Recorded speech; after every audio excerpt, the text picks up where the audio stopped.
Roth IRAs are funded with money that you've already paid tax on, and then they grow tax-free. This is different than traditional pre-tax funded retirement accounts. Roth IRAs offer many advantages that other traditional retirement accounts don't.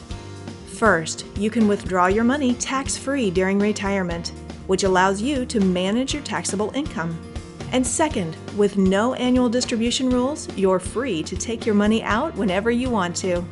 There are two ways to put your funds into a Roth IRA: through contributions and conversions. Contribution rules include contribution limits. And to contribute money to a Roth IRA, you must earn compensation or income, but remain below IRS-mandated income levels. High earners can't contribute. Conversions have very few limitations. Anyone can convert an account, such as an IRA, 401k, or SEP IRA, into a Roth IRA. You don't need to have income, but if you do, there's no income limit, and there are no restrictions on the size of the conversion. You can convert $1 million if you like.